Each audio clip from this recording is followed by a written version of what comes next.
In today's video, I am going to be breaking down the 5 most needed plays for every youth basketball team ever. And believe me, these sideline inbounds plays are absolutely amazing. So let's get down, let's check these out really quickly. If you want to be able to stop pretty much any offense, make sure to go check out my Unbeatable Basketball Zone Defense book that is down in the description below. Now let's get down, let's check out these sideline inbounds plays. Okay, so first off, I really want to say if any team ever lines up like this against me and I'm running a full court man-to-man defense, I am telling my guys to zone up. But basically what you are looking at here is if you are going up against a full court man-to-man defense, this is one of the best plays that you can run. I call this line, there's 2 different ways that I like to set it up. However, the fastest player is usually on the end. If the other team knows what we are running and we've ran it maybe 2 or 3 times and they still continue to run the full court man-to-man on us, we'll invert it and it'll be this guy or maybe this guy.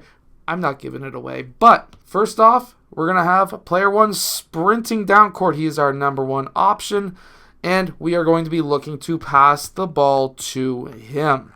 This would be like the touchdown pass, and we would be looking to get that layup. So, first option is player 1 sprints to the rim. Second option is player 2. He is going to set a screen for player 5, and then he's going to roll off that screen and sprint down court as well. So now we have 3 options.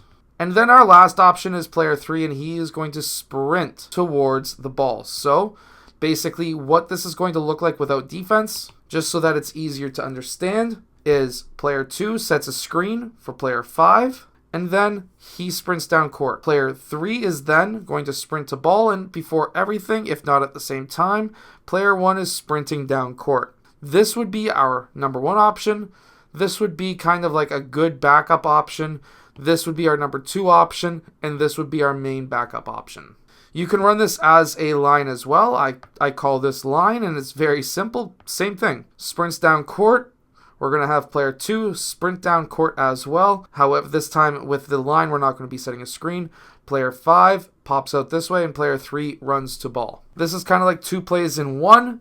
They all do essentially the exact same thing. However, this is for a full court man-to-man defense.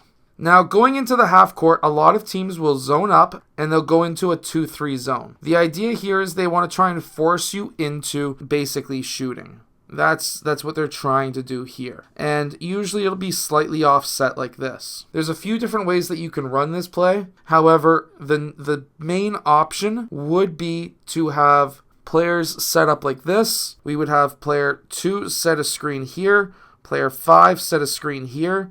Player 3 would then pop through. This would be a pass to player 3 for the 3-point shot. Now you can run it this way with player 1 because the idea here would be for player 1 to kind of pop out as a secondary option. What you can do instead is have player 5 in the low post, player 3 in the low post, or whoever your best shooter is in the low post. Again, same idea. We're going to have player 1 and 2 set that screen for player 3. Player 3 is going to get that ball and shoot. 5 is there for the rebound. If player 3 is not open, let's say they close on it, we can have player 1 pop to the corner maybe for the 3. We can have player 2 pop out as a safety, and we can run like a 3-man game trying to get that ball inbounded to those 3 players because there's only 2 players guarding 3 guys. So in this play, this can work. It's a very simple play and can get you a lot of 3s. If your team can shoot 3s, this would be the play to go with. Now, if you were going up against a man-to-man defense in the half court, this would be not a full court play, but if you were in the half court, what you can do is have player 3 set that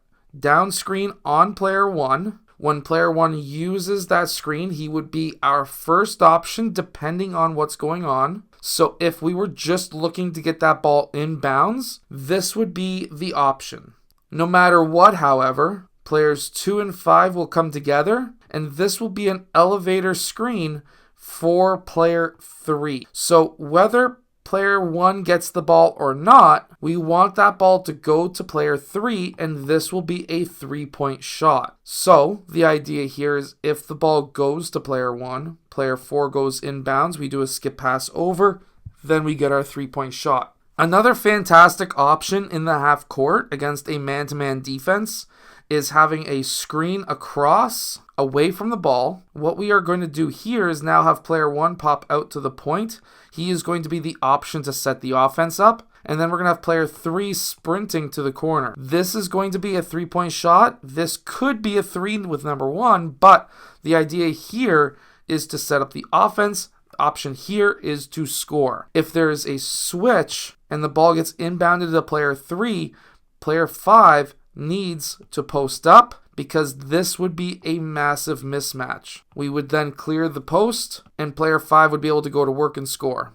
I hope that these 5 sideline inbounds plays help your team win more games. Make sure to go check out the Unbeatable Basketball Zone Defense book that is down in the description below. And if you want the complete guide to the 5-out offense, that is a fantastic offense to run with younger teams and even older teams too.